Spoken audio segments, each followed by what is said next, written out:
मित्रों नमस्कार। नमस्कार जी। नमस्कार नमस्कार।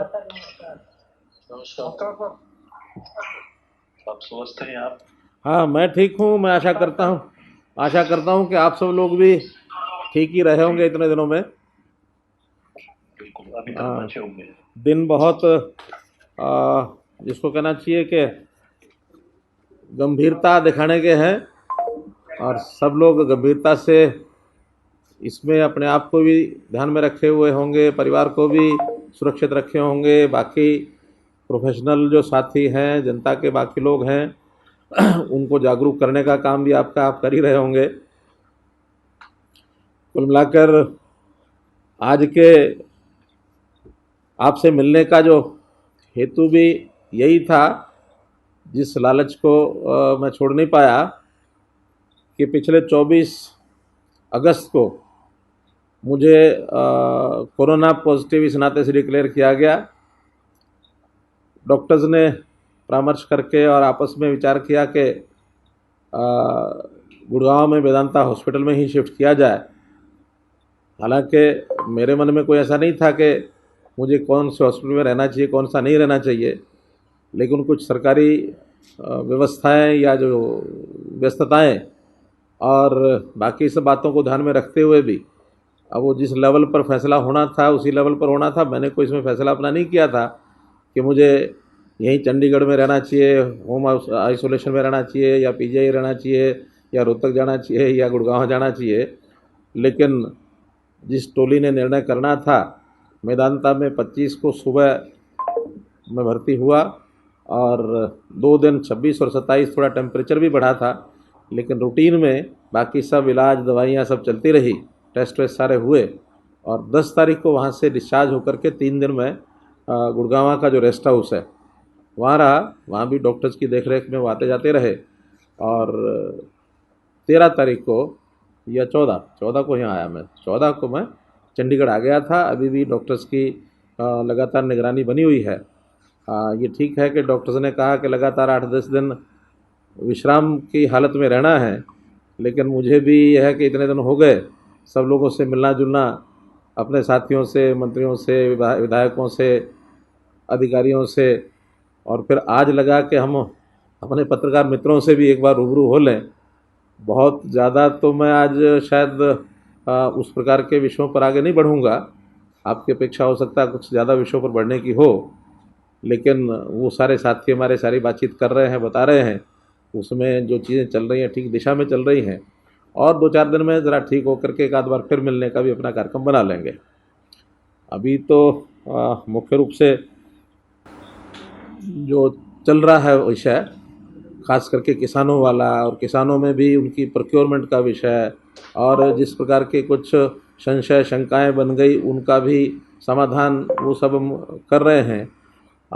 इसमें मुख्य बात एक जो ध्यान करने की वो ये है कि ये जो सारा विषय है ये जुड़ा हुआ तो केंद्र सरकार से है। इसमें प्रदेश सरकार का कोई बहुत बड़ा रोल नहीं है। प्रदेश सरकार ने तो जो केंद्र में कानून बनेगा उसको फॉलो करना है, या जो कानून बन जाएंगे संभवतः आज ही उस पर वोटिंग होगी तो उस कानून के आधार के ऊपर जो हमारे लिए शेष बचेगा, जिसमें कोई शंकाएं दूर करने के लिए हम एडिशनल प्रोविज़न कुछ कर सकते हैं, तो वो हम स्टेट की ओर से करेंगे। मानो किसी भी इवेंचुअलिटी में किसी भी व्यक्ति के ऊपर किसी प्रकार की कोई कठिनाई आती है, चाहे वो किसान है, चाहे वो आड़ती है, चाहे कोई भी हितधारक जिसका हित उसमें मानो लगता है कि उसको तकलीफ़ होनी शुरू होती है, तो हमारे पास सारे रास्ते खुले हैं। जो उस एक्ट की लिमिटेशन है उस लिमिटेशन के अंतर्गत जितना भी हम कर पाएंगे सब काम करेंगे। किसी भी बात को हम मानो पीछे नहीं हटेंगे, किसी के बिजनेस पर आँच नहीं आने देंगे। हाँ, किसी दबाव में किसी एक का हित दूसरे के हित के साथ अगर टकराव खाता है तो उस टकराव को दूर करेंगे, सबके अपने अपने हित ये बने रहें। तो इसमें सबसे पहला तो विषय है कि प्रोक्योरमेंट का जो विषय है, प्रोक्योरमेंट में पहले भी हम घोषणा कर चुके हैं कि ये जो प्रोक्योरमेंट है ये जैसी पहले चल रही थी वैसे ही प्रोक्योरमेंट ये चलती रहेगी। इसमें जो मंडीकरण है, हमारा जो मंडियों की व्यवस्था है, इसमें कोई परिवर्तन नहीं है। एमएसपी पर ही खरीदा जाएगा। जो फसलें हम पहले खरीदते हैं वो सब खरीदेंगे। इस बार धान है, बाजरा है, मक्का है, मूंग है, चारों फसलें एमएसपी पर एक एक दाना खरीदा जाएगा। किसी को भी कोई कठिनाई नहीं आने दी जाएगी। और मैं समझता हूँ कि जैसे पहले मंडियों में सुविधा थी खरीदने की, खरीदार भी खरीदता है, बेचने वाला भी आता है, तो कोई प्राइवेट पहले खरीदता नहीं था। अगर कहीं प्राइवेट खरीदता था कोई, तो एक ही उसके ऊपर बंधन था कि चूँकि मार्केट एरिया एक तय होता था, उस मार्केट एरिया के अंदर सारी फसल मंडी में आएगी। बाहर अगर कोई खरीदेगा बेचेगा तो उसके ऊपर भी मंडी के नियम लागू होते थे, यानी मार्केट फीस है, HRDF है, ये सारी चीज़ें उससे ली जाती थी। बिना बताए अगर कोई करता था तो उसके चालान भी होते थे। बहुत बड़ी संख्या में नहीं होते थे, लेकिन कहीं कहीं चालान होते थे। अब वो चीज़ें उनसे मुक्त किया है कि अगर बाहर से कोई खेत में से कोई खरीदेगा, गांव से ही खरीदेगा, घर से ही खरीदेगा, उसके ऊपर चालान नहीं होगा, उसको कोई मार्केट फीस या HRDF वो नहीं देना पड़ेगा। लेकिन मुझे ये बात समझ में नहीं आती कि MSP से नीचे कैसे खरीदेगा। जब एक तरफ मंडी में MSP पर खरीदने की गारंटी है, तो दूसरी तरफ किसान की या किसान नेता जो शंका पैदा कर रहे हैं, क्योंकि वो किसानों की शंका नहीं है, वो इन सो कॉल्ड किसान नेता हैं जो जिनके पीछे राजनीति काम कर रही है। तो राजनीतिक तौर पर उनको भड़का रहे हैं कि बाहर MSP लागू करो। जब MSP हमारे घर में लागू है, बाहर बेचने का कोई उसको विकल्प है नहीं, वो यहाँ के बेचेगा। हाँ, MSP से ऊपर अगर कोई खरीदेगा और बाहर खरीद लेगा तो उसको सुविधा बेचने को भी है, खरीदने को भी है, उसके ऊपर टैक्स भी नहीं लगेगा। तो इसको बिल्कुल समझने की ज़रूरत है कि कहीं इसमें MSP मंडी से बाहर का प्रावधान, क्योंकि केंद्र सरकार भी उसको कर नहीं रही है और करने का उपयोग भी नहीं है, क्योंकि विकल्प MSP का खुला हुआ है। तो इस नाते से एक विषय क्लियर करना है। आज हमने एक सब जगह डिप्टी कमिश्नर्स को एक पत्र लिख दिया है, जिसके अंदर साफ ये लिखा है कि Haryana government is committed to farmers welfare and has assured that the government would continue procurement of crops at the minimum support price MSP through the established mandis of Haryana State Agriculture Marketing Board। बिल्कुल हम committed हैं और ये circular सारा हमने भेज दिया है। इसके अंदर हमारा चाहे फूड एंड सप्लाई डिपार्टमेंट है, चाहे स्टेट एजेंसीज़ हैं जो सब प्रोक्योरमेंट करती हैं, इसमें सारी प्रिपरेशन जो उनको करने के लिए बता दिया है। बल्कि यहाँ तक कि इस बार हमने केंद्र को पत्र लिखा है कि जो प्रोक्योरमेंट का समय है वो 1 अक्टूबर को होता है, लेकिन इस बार हमारी तैयारी है कि हम उसको 25 सितंबर से भी कर सकते हैं, क्योंकि सेंट्रल गवर्नमेंट के बिहाफ पर करना होता है, इसलिए उनकी परमिशन चाहिए। मुझे लगता है अगर हमको परमिशन मिल गई तो हम उसको 25 सितंबर से ही चालू करेंगे, वरना 1 अक्टूबर से तो चालू होना ही है, वो पहले का प्रावधान है। इसलिए किसी भी प्रकार का कोई ढिलाई नहीं बरती जाएगी। हाँ, कोविड-19 के हिसाब से जैसे पिछली बार प्रोक्योरमेंट में हमने परचेज सेंटर्स बढ़ाए थे, व्यवस्थाएं अच्छी की थी, क्योंकि ये भी बहुत ज़रूरी है। जहाँ प्रोक्योरमेंट ज़रूरी है वहाँ कोविड-19 के प्रति सावधानी बरतना ये भी बहुत ज़रूरी है। हमारा वो भी जीवन मरण का प्रश्न है, इसलिए उन सब बातों को ध्यान में रखते हुए नए सेंटर्स, खासकर जो मिलर्स में धान को अगर कोई लेकर के सीधा मिलिंग स्टेशन पर लेकर के आते हैं, तो वहाँ आड़ती भी होंगे, हमारी खरीद की व्यवस्था भी होगी। लगभग 150 से 200 इस बार जो मिलिंग स्टेशन या मिल्स हैं, ऐसे मिलर्स के जो प्रेमिसेस हैं वहाँ पर भी ये खरीद की जाएगी, ताकि सोशल डिस्टेंसिंग का इसका उसका ध्यान थोड़ा रखा जा सके और उसको हम डिस्ट्रीब्यूट कर सकें।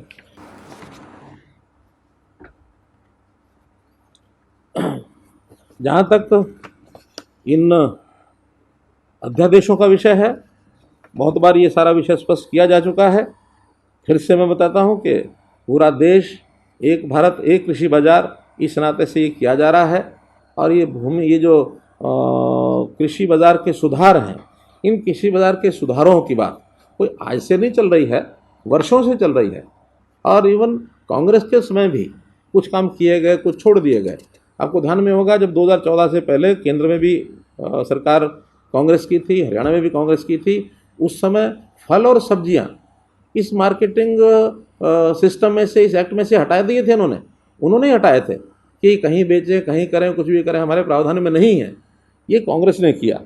और तो और इस बार जो लोकसभा का कांग्रेस का मैनिफेस्टो था, उस मैनिफेस्टो में भी उन्होंने स्पष्ट लिखा है कि कांग्रेस कृषि क्षेत्र के विकास की योजनाओं और कार्यक्रम को बनाने के लिए एक स्थायी राष्ट्रीय आयोग, कृषि विकास एवं योजना आयोग की स्थापना करेगी, जिसमें किसान, कृषि वैज्ञानिक, कृषि अर्थशास्त्री सम्मिलित होंगे। ये आयोग सरकार को सलाह देगा कि कृषि को व्यवहार्य, प्रतिस्पर्धी और फायदेमंद बनाया जा सके, और उसके लिए उन्होंने नीति और कार्यक्रम में जितने बदल करने की बात है उन सब के लिए उन्होंने इसके अंदर सिफारिश की है कि हम इसके अंदर सुधार लेकर के आएंगे। ये इस प्रकार का इनका जो मैनिफेस्टो है, उस मैनिफेस्टो के अंदर हम पढ़ करके देखते हैं तो इस प्रकार से इसमें किया गया है। जहाँ तक सुधार करने की बात है, हम भी हमेशा सुधार करने के लिए तैयार रहे। कांग्रेस ने लिखा है कि कांग्रेस कृषि उपज मंडी समितियों के अधिनियम में संशोधन करेगी, जिससे कृषि उपज के निर्यात और अंतर्राज्यीय व्यापार पर लगे सभी प्रतिबंध समाप्त किए जाएंगे। अभी कांग्रेस कह रही है, आज जब हम कर रहे हैं, आज विरोध कर रही है। सीधा कारण है कि कांग्रेस के पास अब मुद्दे बचे नहीं हैं। ऐसे ऐसे मुद्दे देश के अंदर अब हल हुए हैं जिसमें जनता को ये लग रहा है कि इस देश को ठीक दिशा देने वाली अगर कोई सरकार है तो भारतीय जनता पार्टी एनडीए की सरकार है। और बिना मुद्दे के जब कोई विषय इनको लगता है कि इसमें से किसी भोले भाले वर्ग को और बहकाया जा सकता है, उसको बहकाने के लिए कुछ भी ये मार्केट में बातें छोड़ते हैं। क्योंकि हमारा किसान देश का, उसको किसी प्रकार से बिना समझाए हुए बहकाना बड़ा आसान है कि भी आपकी मंडी की फसल जो है वो आपकी बिक्री नहीं होगी और आपकी कर्जा यूँ चढ़ जाएगा, या आपके जो प्राइवेट लोग हैं वो आपको इस प्रकार से करेंगे। तरह तरह की शंकाएं, यानी न्यूनतम समर्थन मूल्य। अब जब हम कह रहे हैं कि न्यूनतम समर्थन मूल्य हम देंगे तो बाहर के लोग नहीं देंगे तो बेचना नहीं, उससे ज़्यादा देंगे तो बेचेंगे। आज बासमती है, बासमती पर कोई एमएसपी नहीं है, बासमती एमएसपी से ऊपर बिकती है, हमेशा बाहर ही बिकती है ज़्यादातर। अभी तक ये था कि मंडी के अंदर बिकेगी, बाहर बेचेंगे तो उसको चालान किया जाएगा। अब वो भी छूट हो गई कि बाहर बेचो, जहाँ मर्जी बेचो, 3000 में बेचो, 2500 में बेचो। 2 साल पहले जब धान की किस्म जो कौन सी थी जो एमएसपी से भी नीचे आ गई थी, 1509। हालांकि 1509 के लिए एमएसपी तय नहीं है, क्योंकि 1509 हमेशा ज़्यादा रेट पर बिकती है। लेकिन कारण ऐसा हुआ कि वो एमएसपी से जब नीचे बिकने लगा तो हमने योजना बनाई, हमने घोषणा की कि नहीं, अब 1509 भी जो है एमएसपी से नीचे नहीं बिकने देंगे। तो हमने एमएसपी पर खरीदी। ये अलग बात है कि 2 महीने बाद उसी का रेट फिर ज़्यादा से बढ़ गया, फिर और तेज़ हो गया था। तो हम एमएसपी से नीचे कोई भी किस्म ये नहीं जाने देंगे, चाहे वो नोटिफिकेशन में है चाहे नहीं है। तो इस प्रकार से कांग्रेस की जो दोगली नीतियां हैं, इस नीति से सावधान होने के लिए और मैं आग्रह करता हूं। ये पढ़ने वाला है, आप लोग भी अगर पढ़ेंगे तो कांग्रेस का कृषि के ऊपर मैनिफेस्टो। एक बात जो उन्होंने कही कि किसानों की बिक्री के लिए जो प्राइवेट मंडियों में विवाद हो सकते हैं, इनके हल करने के लिए अभी हमने एक गवर्नमेंट का एक सिस्टम बनाया है। तो एक बात उठाई है कि इसके लिए कुछ सुनिश्चित और तरीका अपनाया जाए। अगर केंद्र सरकार इसमें बनाती है कोई प्रावधान तो बहुत अच्छा है, नहीं बनाती है तो हरियाणा सरकार में इन सब विवादों के कारण से किसान का हित पहले चाहिए। किसान को इस प्रकार के विवाद को निपटाने के लिए अलग से हम जिलानुसार कृषि अदालतें ये बनाएंगे, और कृषि अदालतें बनाने के बाद उसमें योग्य व्यक्तियों को उसमें डिप्यूट किया जाएगा, ताकि किसी प्रकार का जो विवाद है उस विवाद को योग्य समय में जल्दी निपटाया जाए। तो हम किसान के लिए हित में ये भी करेंगे। जहाँ तक कॉन्ट्रैक्ट फार्मिंग का विषय है, कॉन्ट्रैक्ट फार्मिंग में निश्चित रूप से एमएसपी के नीचे कोई कॉन्ट्रैक्ट नहीं होगा। जो कॉन्ट्रैक्ट होगा फसल का वो एमएसपी से ऊपर होगा तभी करेंगे, अन्यथा किसान को भी मना करेंगे कि आपको कॉन्ट्रैक्ट करने की आवश्यकता नहीं है, क्योंकि अपनी फसल के मालिक किसान है। किसान मालिक है तो मंडी में ला करके एमएसपी पर बेचेगा। और जहाँ जहाँ अभी तक भी कॉन्ट्रैक्ट फार्मिंग हुई है, किसी प्रकार के विवाद नहीं है। आज भी हरियाणा में कुछ जिलों के अंदर 333 कॉन्ट्रैक्ट ऐसे फार्मिंग हो रही है, जिसके अंदर सिरसा में 1100 एकड़, फतेहाबाद में 350 एकड़, भिवानी में 900 एकड़, गुरुग्राम में 321 एकड़, इतनी ज़मीन पर अभी भी कॉन्ट्रैक्ट फार्मिंग होती है। कॉन्ट्रैक्ट फार्मिंग के 2 हिस्से हैं, एक बिजाई करने से पहले पूरे का पूरा जो उसका लॉस है, जो रिस्क है, जो खामियाजा है, वो सब कंट्रैक्ट करने वाले व्यक्ति का होगा। बुआई करवाना और फिर उसकी संभाल करना किसान का काम है। कल को कोई नुकसान भी होता है वो भी खरीदार का, फसल भी खरीदार की, रेट उसने जो तय कर दिया वो किसान को मिलेगा। एक कंट्रैक्ट फार्मिंग ऐसी है कि रेट जो है वो जब फसल पैदा हो जाएगी, फसल पैदा होने के बाद फसल का जो मालिक है वो किसान है, उस समय उसका जो रिस्क है वो किसान का है, लेकिन रेट उसका बाद में मिलेगा जब फसल पैदा होगी, उस समय की फार्मिंग। अब उस समय पूरे खेत में खड़े खड़े कितनी फसल को फार्मिंग के माध्यम से कंट्रैक्ट करके ले जा सकता है, ये सब उसके ऊपर निर्भर करता है। तो पूरी छूट दी गई है और छूट में किसान हमारे यहाँ का जागरूक है और किसी प्रकार की कोई प्रशिक्षण ट्रेनिंग की बात आएगी तो वो हम देंगे। किसान का जो अहित है वो नहीं होने देंगे, लेकिन एक कम्पिटिटिव बाज़ार के अंदर आकर के कीमत अच्छी मिले, बाज़ार में गुणवत्ता चीज़ों की बढ़े, एक्सपोर्ट इंपोर्ट के अंदर सहूलत हो, तो इसमें किसान, आड़ती, व्यापारी सब मिल करके और इस चीज़ को आगे बढ़ाएंगे। सरकार की ओर से पूरा इसमें सहयोग किया जाएगा।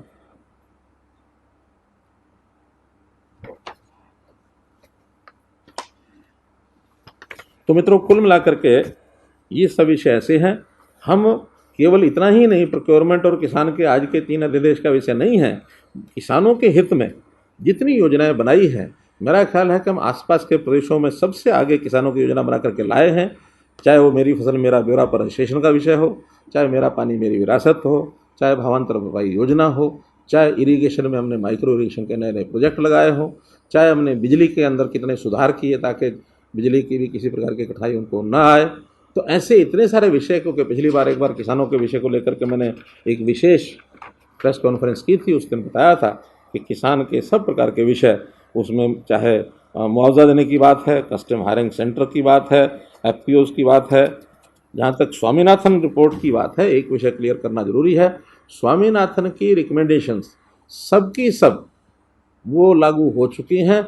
सिर्फ एक बिंदु जो कि स्वामीनाथन ने कहा, जो नीति निर्धारक किसी प्रकार से उसको ठीक नहीं मानते हैं, वो है C2 फार्मूला, जो एमएसपी को तय करने का, अर्थात जमीन की कीमत के आधार के ऊपर एमएसपी तय करना। वो संभव इसलिए नहीं है कि आज हरियाणा में अगर हम लें तो महेंद्रगढ़ जिला ऐसा है जहाँ ज़मीन की कीमत 10 लाख 15 लाख रुपए एकड़ की है, और अगर हम पास में फरीदाबाद जिला, गुड़गांव जिला और रेवाड़ी जिला और इधर आगे आ जाएं झज्जर जिला, तो यहाँ 2 करोड़ से लेकर के 10 करोड़ रुपए तक की ज़मीन है। तो 2 करोड़ रुपए से लेकर 10 करोड़ रुपए तक की ज़मीन और एक तरफ 10 लाख 15 लाख रुपए एकड़ की ज़मीन, उसके हिसाब से एमएसपी संभव ही नहीं है एक एमएसपी करना। क्यों? एमएसपी में तो यूनिफॉर्मिटी ज़रूर चाहिए ताकि पूरे प्रदेश में, अब तो एक बाजार एक देश हो गया तो पूरे देश में रेट के कंपटीशन आएंगे। इसलिए एमएसपी में ज़मीन की कीमत के आधार मान करके किसी प्रकार का तय करना संभव ही नहीं है। इसलिए जो चीज़ असंभव है उस चीज़ को मानना कभी भी संभव नहीं। आखिर तो स्वामीनाथन की एक रिपोर्ट है, वो कोई कानून नहीं है। उस रिपोर्ट के आधार पर सरकार सोचती है क्या ठीक है क्या गलत है। 201 रिकमेंडेशंस स्वामीनाथन की सब सिर्फ इस ज़मीन की वैल्यू को छोड़ करके सब लागू की जा चुकी हैं। तो